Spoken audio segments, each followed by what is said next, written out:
हाँ, तो नमस्कार दोस्तों। इसमें हम शुरू कर रहे हैं आज important day related to environment and natural resources. Part two रहेगा हमारा।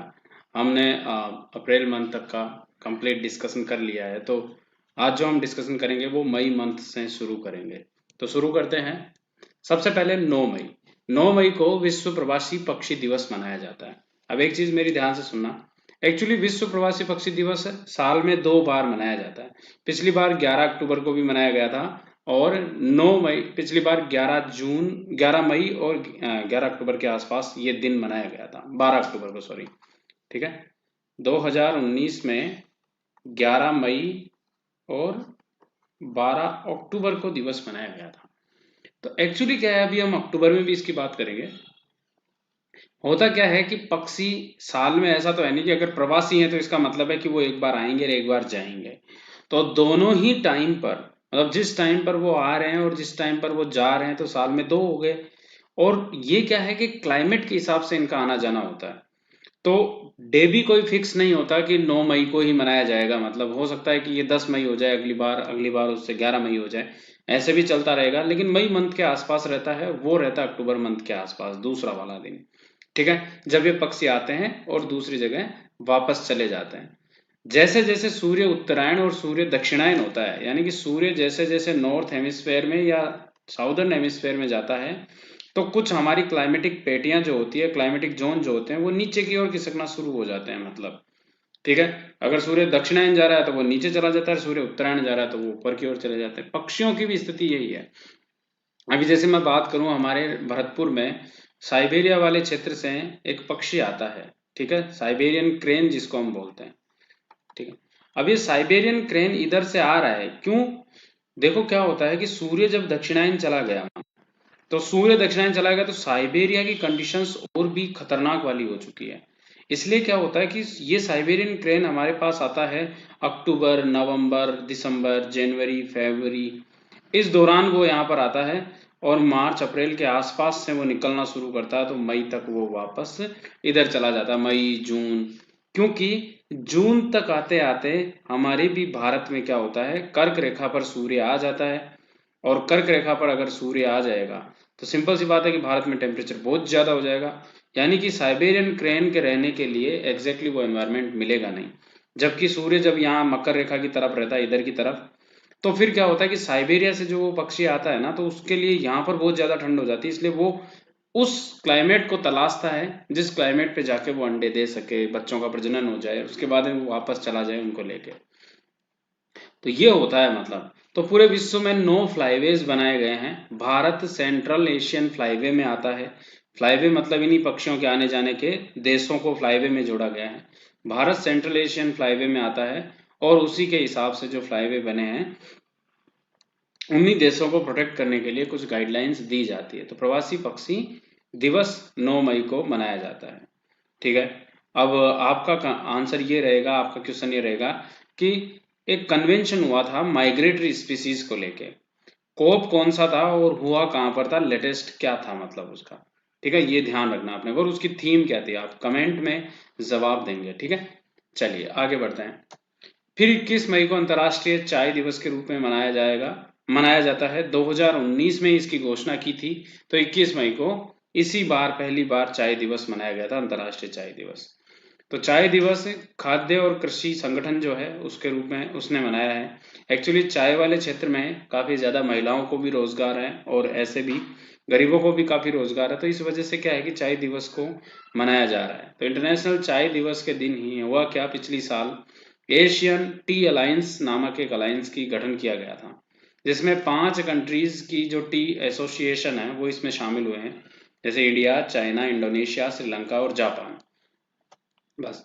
फिर आता है 22 मई। 22 मई को अंतर्राष्ट्रीय जैव विविधता दिवस मनाया जाता है।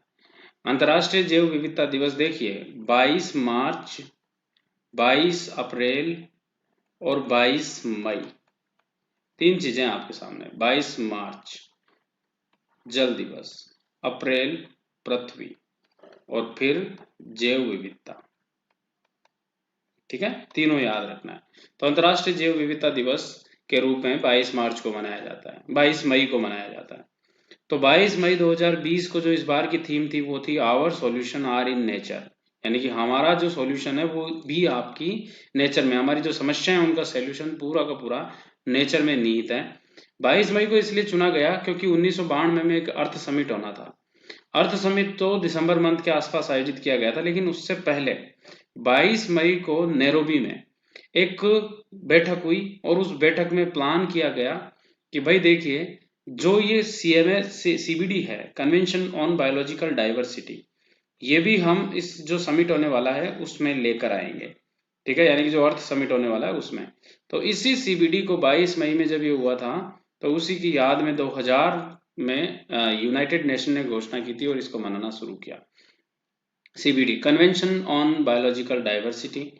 तो बायोलॉजिकल डाइवर्सिटी क्या होता है कि मतलब एक तरीके से आप बायोडाइवर्सिटी वाले चैप्टर में पढ़े होंगे कभी कि संख्या के आधार पर उन प्रजातियों के आनुवांशिकता के आधार पर, या फिर हम कह सकते हैं लैंडस्केप की डाइवर्सिटी के आधार पर भी बायोडाइवर्सिटी को मापा जाता है, यानी कि एक सघनता जीवों की, उनकी विविधता बहुत व्यापक लेवल पर। ठीक है, ये ध्यान रखना। अब होता क्या है कि अर्थ समिट हुआ 1992 में, फिर वो इफेक्ट में आ गया 1993 में, तो सीबीडी भी इफेक्ट में आ गया 1993 में, ये भी ध्यान रखना अपने को। और इस बार जो सीबीडी था वो आपके कुनमिंग नाम की एक जगह है चाइना में, वहां पर होना था सीबीडी का COP15, लेकिन हुआ नहीं। आगे उसको खिसका दिया गया है, अब डेट अभी तक घोषित नहीं की गई, अब भविष्य में कब होगा पता नहीं। लेकिन जो COP14 हुआ था सीबीडी का, वो आपके मिस्र में आयोजित किया गया था।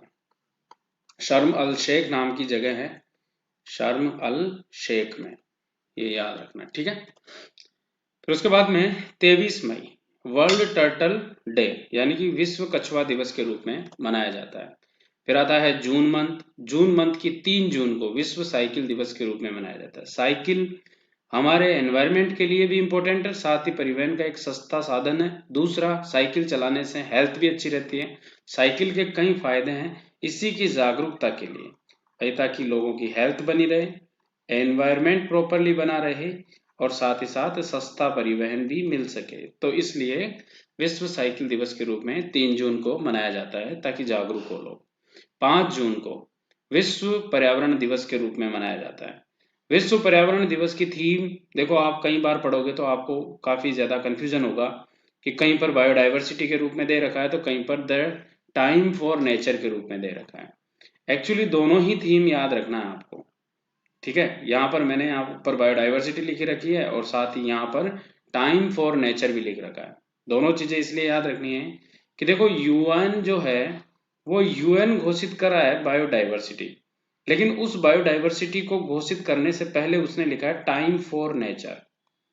ठीक है, अब actually United Nation environment programme इसको सेलिब्रेट करता है ना, तो यूनाइटेड नेशन ने टाइम फॉर नेचर शब्द को लिया है। ठीक है, यानी कि यूनाइटेड नेशन एनवायरनमेंट प्रोग्राम की तरफ से टाइम फॉर नेचर, जबकि जैव विविधता यूनाइटेड नेशन की तरफ से है। तो दोनों ही है होने में, आप याद रखना है। आपसे ऐसा कंफ्यूजन करने के तो क्वेश्चन पूछा नहीं जाएगा कि जैव विविधता होगा या टाइम फॉर नेचर। फिर भी अगर आपसे क्वेश्चन पूछा जाए तो थीम को ये फोकस करना है आपको, टाइम फॉर नेचर। ठीक है, उसके बाद में 1972 में मानव पर्यावरण पर एक सम्मेलन आयोजित हुआ था, स्टॉकहोम जिसको हम बोलते हैं। और 1974 में फिर हमने विश्व पर्यावरण दिवस मनाने का फैसला लिया। इस बार विश्व पर्यावरण दिवस की जो मेजबानी कर रहा है वो कोलंबिया कर रहा है, मतलब।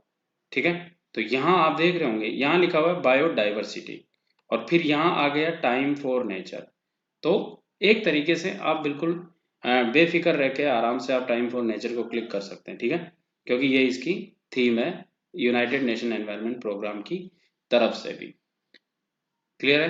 तो उसके बाद में आगे आता है विश्व खाद्य सुरक्षा दिवस, 7 जून को मनाया जाता है। 7 जून 2019 को पहली बार विश्व खाद्य सुरक्षा या वर्ल्ड फूड सेफ्टी डे के रूप में मनाया जाने लगा था। 2020 में ये दूसरा था। इस बार की वर्ल्ड फूड सेफ्टी डे की थीम थी कि फूड सेफ्टी एवरीवन्स बिजनेस। ठीक है, खाद्य सुरक्षा के मानकों को बनाए रखने के लिए जागरूकता पैदा करने के लिए इस दिवस को मनाया जाता है। 8 जून विश्व महासागर दिवस के रूप में मनाया जाता है। और विश्व महासागर दिवस की इस बार की जो थीम थी वो थी innovation for a sustainable oceans. ठीक है, ये भी याद रखना है विश्व महासागर दिवस, क्योंकि महासागरों को आज हम महासागरों को एक बड़ा कचरे का पात्र बना चुके हैं। इतने व्यापक लेवल पर महासागरों में मरीन लाइफ को इतना नुकसान हो रहा है, प्रवाल भित्तियां कंटिन्यूसली एक डेंजर जोन में है, खुदाई चल रही है महासागरों में, डीजल लीक हो रहा है कभी। तो महासागरों को प्रोटेक्ट करना भी बहुत जरूरी है, क्योंकि हमारी अधिकांश जैव विविधता जो है वो महासागरों में ही है, और महासागर हमारे रिसोर्सेज के बड़े सोर्सेज भी हैं। तो एक तरीके से दोनों ही चीजों के लिए हमें वहां मरीन लाइफ का भी ध्यान रखना है, साथ ही हमें रिसोर्स भी लेना है, दोनों के लिए इंपॉर्टेंट है। इसलिए innovation for a sustainable oceans नामक इसकी थीम रखी गई। फिर आता है आपका 15 जून ग्लोबल विंड डे के रूप में मनाया जाता है। उसके बाद में 17 जून को विश्व मरुस्थलीकरण और सूखा रोकथाम दिवस मनाया जाता है। विश्व मरुस्थलीकरण यूएनसीसीडी के द्वारा मनाया जाता है। UNCCD, United Nation convention to combat desertification, इसके द्वारा ये मनाया जा रहा है डेजर्टिफिकेशन एंड ड्रॉट डे के रूप में। 30 जनवरी 1995 को इस दिवस को मनाना शुरू किया गया था। इस दिवस की थीम रखी गई है फूड, फीड एंड फाइबर।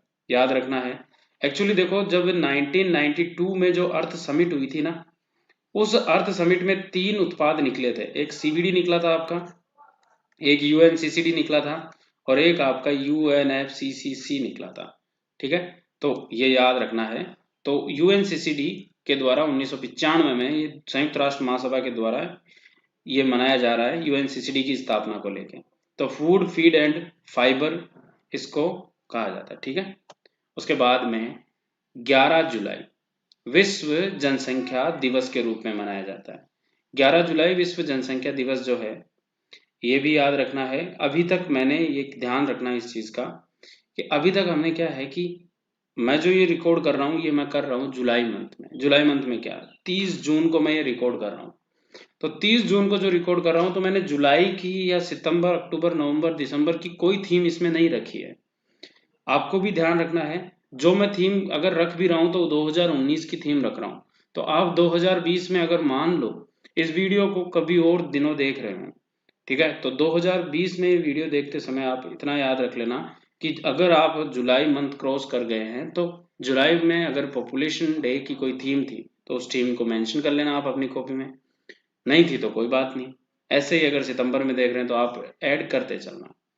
विश्व जनसंख्या दिवस 11 जुलाई को इसलिए मनाया जाता है एक्चुअली जनसंख्या को लेके, और आपको पता ही है कि एशिया सबसे बड़ा 60% पॉपुलेशन जनसंख्या की एशिया में, जनसंख्या जो है वो एशिया में ही है। भारत दूसरे नंबर का, चाइना नंबर 1 आता है इसमें। पूरे विश्व में 11 जुलाई 1987 को 5 बिलियन पीपल हो चुके थे। हमें लग रहा था कि रिसोर्सेज पर कंटिन्यूसली दबाव बढ़ता जा रहा है, 2024 तक जाते जाते 8 बिलियन पीपल हो जाएंगे।